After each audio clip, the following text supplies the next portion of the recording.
You are listening to the Julie Parker Practice Success Podcast, where you discover management insights and strategies for your successful dental practice. There are also interviews with key people in the industry who have advice and services to help you and your team achieve great success. Welcome to this episode of the Julie Parker Practice Success Podcast. And today is the second in a series of 4 podcast episodes that we're doing for this changeover of the year, going from 2024 to 2025. And we are using the Sandy Roth main questions. We're going to be using 4 of her main questions to guide us through these 4 separate episodes. Those questions are, and these questions are so powerful. I think they are very powerful because of the fact that the answers to these questions create a goals achievement plan for anything that you want to achieve. And the questions are, where have we been? Where are we now? Where are we going? How are we going to get there? What role will each one of us play in getting there? And how are we going to track that we're getting there? Now, the 4 of the questions that we're using are, where have we been? We did that one last episode when we reflected back over 2024. Today, we're talking about where are we going? So 2025, what is that going to mean for us? Next episode, how are we going to get there? And the one after that is, what role will each one of us play in getting there? And that's a key question because we're all part of a team, and when we want to achieve anything different to what we've already done, it does require effort from each of those team members. So when we look forward to the coming year, 2025, we have the opportunity to establish very clear goals for ourselves moving forward. We do always obviously have this opportunity open to us, but many of us do find that the general everyday operation of the dental practice and our lives, it just gets busy and hectic and we fall into our default routines. And so establishing goals is often done at the end of the financial year or at the end of the calendar year when we're looking forward and we're reflecting back over what we have achieved already and what do we want different for the coming year. So goal setting becomes very, very important. And it becomes very important not just from a dental practice situation, but also for our own personal lives. When we set goals for ourselves, it's because we want to be better. We either want to be healthier or wealthier, happier, maybe improve performance in a particular area. The list goes on in the opportunities for growth that we all have. And why do we strive to get better? And maybe the reason lies in what Tony Robbins says, that human beings are happiest when we feel like we are progressing. So we strive to get better because it means we are progressing. Without progress, we are standing still. And in business terms, the common thing is that you don't just stand still, you go backwards if you're not progressing. And so whether we're talking about personal goals or dental practice goals, it is really important to be able to establish some sort of goals for the coming year. There are a series of benefits when you do that. Number 1, it does provide clarity and focus for yourself. You know what you're aiming towards. Otherwise, we're just kind of randomly getting through each particular day. And as we know, the last few years have been a wonderful indication of the kind of disruptions to our progress within our dental practice, our production within our dental practices, level of team harmony, the patient happiness. There's been a bunch of disruption over the past few years. It's really helped us to identify why it is important to establish goals and have that clarity and focus around them to make sure that we remain on track even though world forces are at play. Establishing goals for the coming year also provides a great deal of motivation for your team. And I still remember one of the dental practices that I worked at in the past. Every Christmas celebration, as we broke up for the year, the owner would stand up, make a speech, thank everyone for the past year, but then talk about what he wanted the practice to achieve for the coming year. And it really was quite exciting and motivational. You felt like you entered every year with a fresh energy, and it was going to be a little bit different, new, and we were all going to be moving towards this goal together. And so it can be quite motivational and a way of getting your whole team on board and excited. It's always important for a business to measure progress and success as you're moving through. We can have goals. They can be quite broad or quite vague in nature. And then we get to the end of the year and we think, damn it, we didn't actually get to those goals.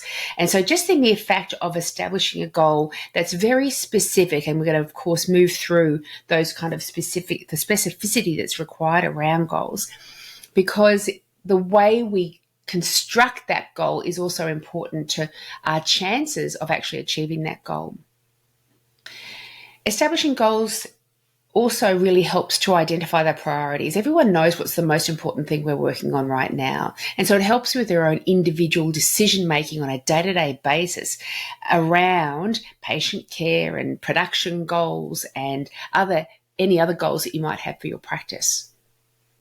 The goals also create a really good roadmap for the year to maintain that level of motivation and inspiration throughout the year. And it helps to get all those team members within your team on the same page.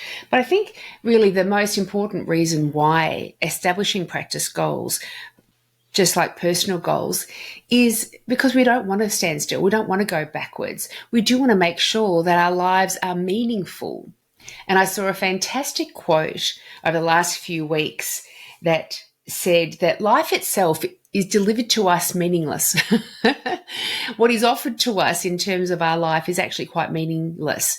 It is up to us to put the meaning into our own lives. And I think this assists us in identifying why goals are very important, because it's one of the things that helps us apply meaning to our dental practices. What are we trying to achieve? What impact are we going to have? Where are we going? And how are we going to do all this together as a team? So goals are very, very important in terms of giving us all the motivation to turn up every day and giving us all the information we need to understand why we're turning up every day and what our purpose is, not just today, but this month and this year and then onward and upward. And so if your dental practice does not strive to be better, it's just not changing. And times do change all the time. We need to change with those times. Your practice is functioning the same way every day. It's not looking for opportunities to do anything differently.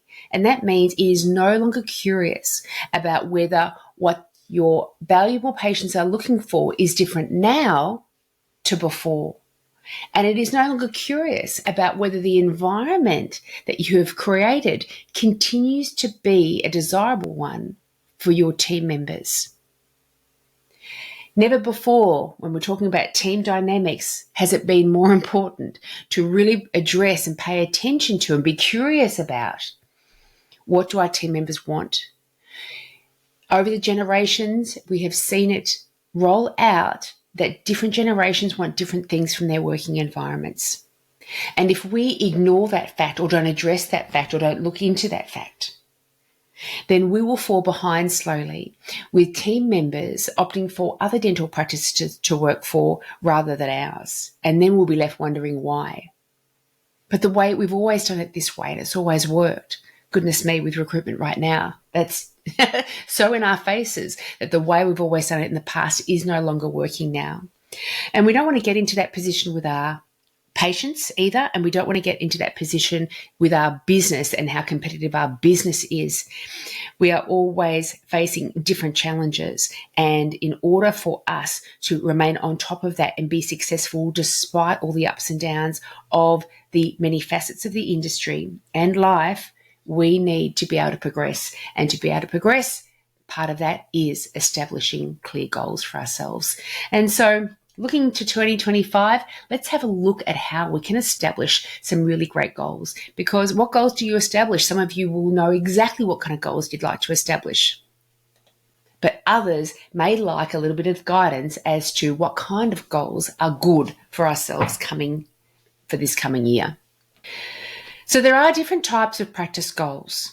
There are business-based goals, such as increased turnover. Maybe you made $1 million last year and you want to try to make $1.2 million this coming year. Maybe a business goal could be, let's reduce our expenses. Let's have a look at how much we spend with the percentage of turnover that we spend on marketing, on wages and salaries, on the facility, on advertising and marketing, etc., consumables. Let's have a look at what we really should be spending from these benchmarked figures that you can get from your accountant.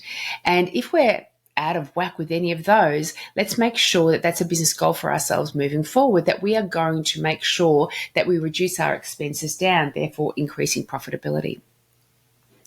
Another business goal could be expansion. We are adding another room. We are adding another service. We are relocating to another location which has more rooms already. So we're expanding. We're going to be employing more people, getting a large team happening, seeing more patients. Another business goal could be renovations. We're going to modify the way things are structurally within the practice so it's more appealing visually and aesthetically, so it is more functional for the team to be able to move about their days. So it is more updated because it's been a long time. So maybe renovations are part of your business goals. Maybe you've never had a particular marketing strategy, or you've had some, but you know that they could be improved upon, the outcomes could be better. And so you're going to develop a marketing strategy as a business goal moving forward.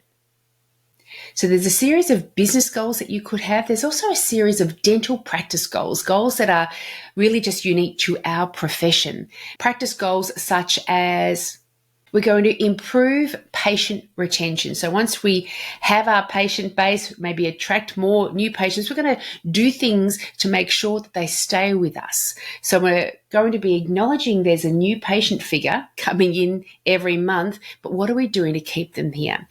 We've got hundreds or thousands of patients within our database. What are we doing to make sure they stay? And so our goal for the coming year is actually going to be around improved patient retention. It could be around increased treatment plan conversion rates. So what can we do as a whole team, recognizing we all play a role in treatment plan conversion, to actually increase the number of patients that are accepting treatment plans or moving forward with particular treatment plans? That could include communication with patients, patient engagement processes, the way we deliver these treatment plans to patients, the resources we give them so they're educated around these treatment plans and can more easily make a decision because they understand what's going on. We're going to reduce downtime. We've had a lot of downtime this past year, a lot of broken appointments, a lot of unscheduled time, a lot of patients not turning up because for whatever reason. And as we know, with reduced downtime, there are so many different reasons why we do have downtime in the book that we're going to spend this year looking at these areas and in making improvements so we reduce our downtime. It's costing too much money. There's the potential for making too much money by the end of the year. Another practice goal could be expanding the services offered to patients. We're going to introduce Invisalign, or we're going to be introducing dermal treatments. We're going to be incorporating new technology such as scanning, such as AI in some way, like Pearl AI, that will assist giving the patient more information around what's going on in their mouth so they can better make a decision.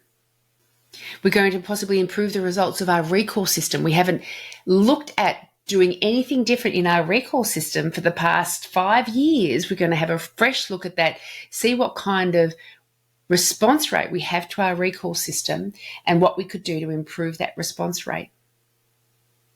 Maybe a practice goal, which is a wonderful practice goal to have, is that we're going to start attracting more perpetual and loyal patients into the practice, recognizing that we are attracting a certain type of patient in our marketing, But we're going to refocus that and make sure the messaging is really trying to reach out to those patients that when they start seeing a dentist, they want to see the same dental practice all the time. And ideally, those ones that come back every 6 months, no matter what's happening in the world, they place a priority on their oral health high enough that they will continue coming back every 6 months for their checkups and cleans. So we're going to change the way we do things to really make sure we are attracting and have systems in place to maintain more perpetual and loyal types of patients. And so you could have those kinds of practice goals. Maybe you are looking at team goals. Team goals, we want to make sure our team are happier by the end of 2025 than they were at the end of 2024. We want to have the existing team members increase or improve on their current skill set. We're going to bring trainers in, or we're going to go to courses and learn how to do things better, or learn how to do new things that will allow us to get greater outcomes. We're going to have improved team communication. We've let team meetings fall to the wayside. We don't have that much opportunity to sit and discuss things within the practice because we're just busy all the time. We're going to improve team communication. We're going to reduce the amount of stress in the working environment. We're going to identify where the stress is, why it's there, and what we can do to help reduce that stress. What about improved team productivity? Let's have a look at our systems. Is there some way, some improvements that we can make that will help our team become more productive and also increase efficiency as well? And so the goals that you identify for your practice moving forward into 2025 could be more team-oriented. You could also have patient goals. How can we improve the experience we deliver to patients who move through our practice? How can we improve the amount of education that we deliver to our patients regarding their oral health? How can we increase the number of referrals we get from our existing patients by delivering them the type of experience that they want to talk about? And so there are a range of different goals that we can identify for our dental practices. We can have goals in each of these areas. We can have one primary goal, such as we could have the primary goal being a business goal of increasing turnover. And one of the strategies that we're putting in place to help increase turnover is one of our dental practice goals of increasing treatment plan acceptance rate, reducing downtime, expanding the services that we offer.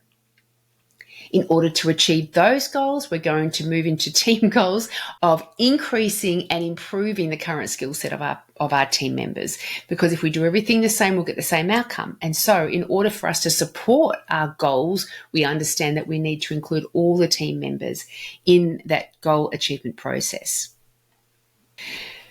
One of the best ways of identifying the kind of practice goals that you need to establish is if you do have a vision for your practice, if you do have a 5-year, 10-year, 20-year vision for your dental practice, always come from that in order to identify relevant goals for your dental practice. And the reason why that process really does work is that we're not just having a 1-year vision in mind every time we make new goals for the practice, that we are tapping into the broader vision, the broader reason why we're here. And so if you have got a vision of, in 5 years' time, this is exactly how I want this dental practice to function. This is how I want our team members to behave, how they're to be treated. This is the patient experience we want our patients to have. Really paint a very vivid picture of that, and then you're reverse engineering the plan to actually get there. And that way you are identifying very relevant goals for your dental practice. Moving into the goals themselves, the SMART goal process is proven time and time again to be a highly effective way of identifying what your specific goals are going to be. And the SMART goals, for those who haven't heard of it before, SMART being the acronym for specific, measurable, achievable, relevant, time-bound.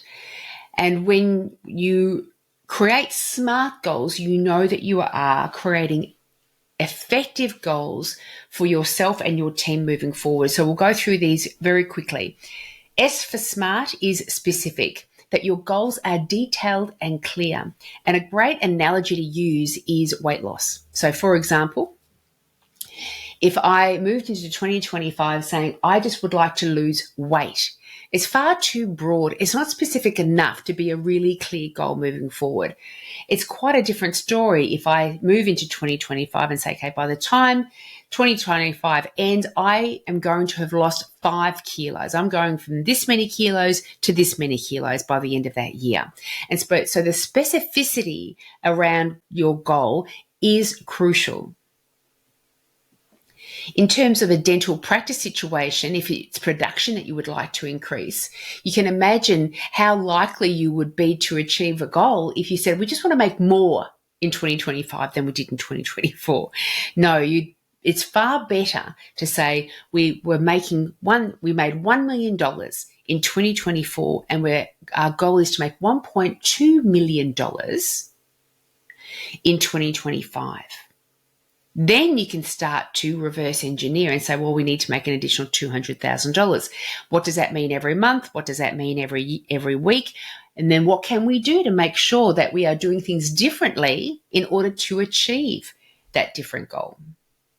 The M in SMART goals is for measurable.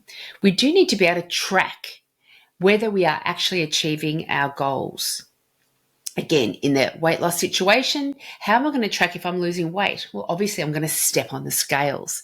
And so I will be able to create a measurable goal because there is a very clear measure that I can use in weight loss. For the dental practice example, it is tracking it through your KPI. So just track your profit and loss or get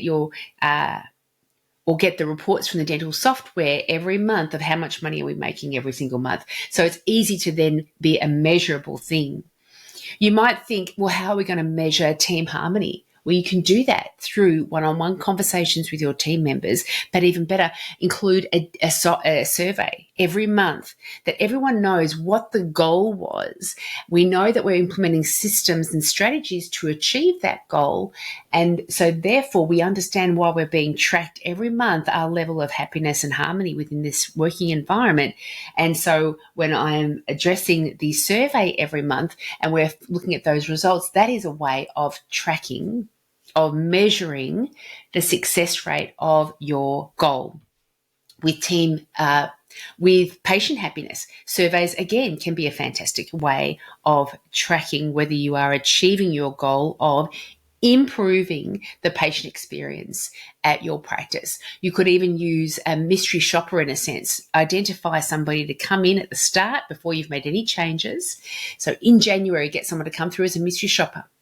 And we have mystery shopper survey forms that can be downloaded and you can print out and deliver to your mystery shopper so they can provide you the information necessary in order to be able to assess what patient experience you're delivering and then make improvements. Get them to come back in 3 months' time and then another 3 months' time and then another 3 months' time and track whether you are on the right track. That's how you can establish a measurable way of tracking that goal. And really anything can be tracked. Anything can be measured. The A in a SMART goal is achievable. We need to establish goals that are actually we've got a reasonable chance at achieving. That all we need to do is implement improvements that we can put in place in order to get a better and more improved outcome. If I was morbidly obese and I said by the end of the coming year, I'm going to be losing 50 kilos, that will be quite possibly not achievable. And from a dental practice situation, if you're making $1 million at the end of 2025 and you said, okay, next year we're going to make $3 million, it quite possibly isn't achievable. And so it's demotivating because it's just too huge a goal. And it's easy to fall into that trap of establishing a goal that's so lofty that it's motivational for like a week. And then you start to recognize, I don't think I'm ever going to get there. And it's actually demotivating. The other way is true as well, that if you make that goal so small and so insignificant that it in itself is also demotivating. So in a sense, from a weight loss perspective, I'm going to lose 1 kilo by the end of 2025. It's so small, you're never going to really tackle it. If we made $1 million this past year, and in the coming year, we're going to make an additional $5,000. Well, who cares? It's not relevant enough. It's not substantial enough to actually even be a goal. So you do need to find that nice sweet spot.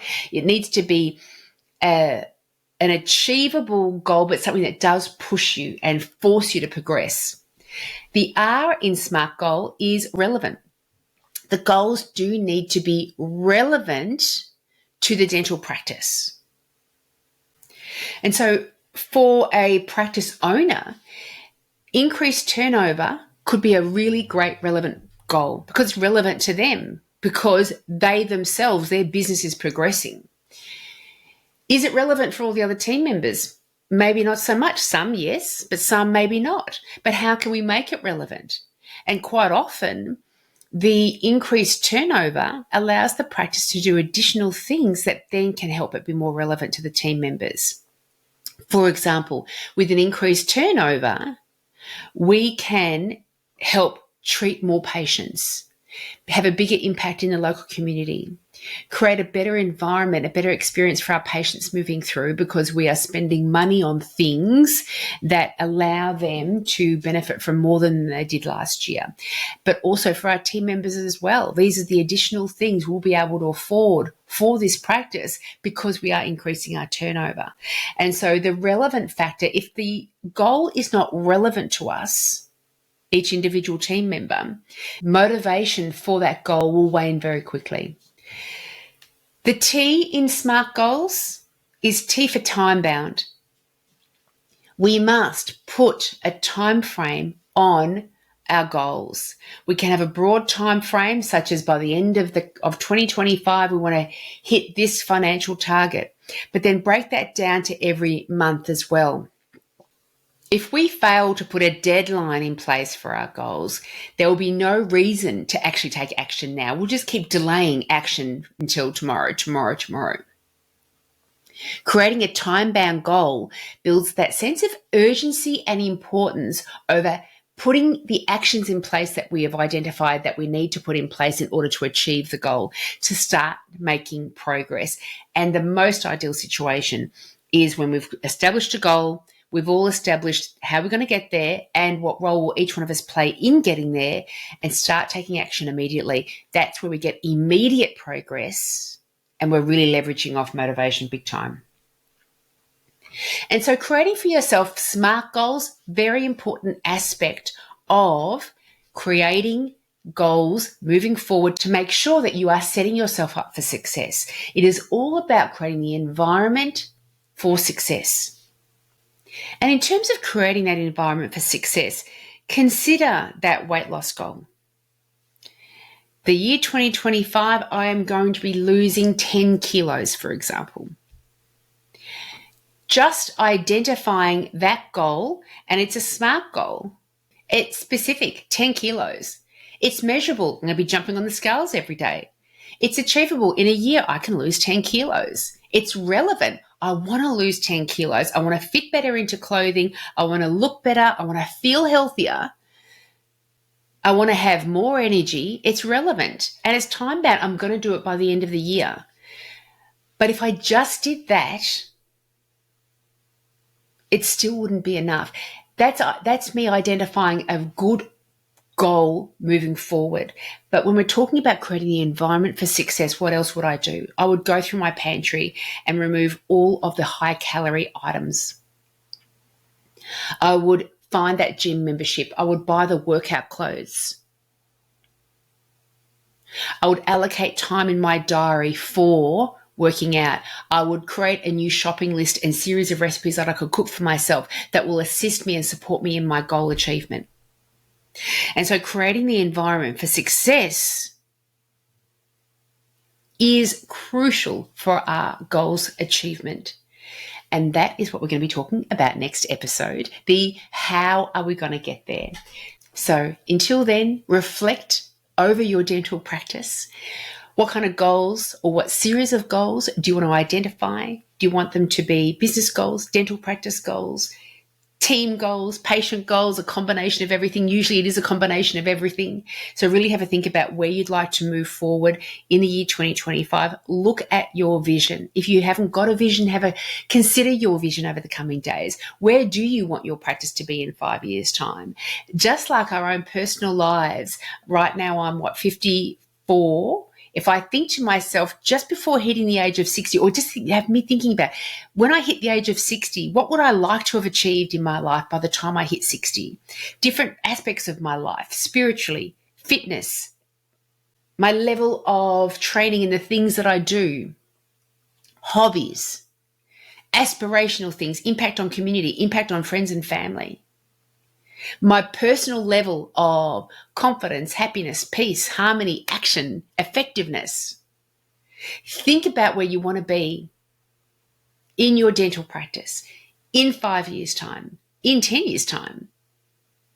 And then think, if that is going to be the vision of this practice, what do I need to establish as goals for the year 2025 that's going to put me on that path to get there? Happy contemplation. I look forward to speaking to you at the next episode when we're going to talk about how are we going to get there. Have a great day. See you later. If you enjoyed this podcast, then I encourage you to head over to Amina and my website, dentalbusinessmastery.com.au. You will find all the information that you need if you would like to gain our assistance in helping you and your team achieve great success. If you would like to find out more, you can also email us directly at info@dentalbusinessmastery.com.au. Thanks so much for listening.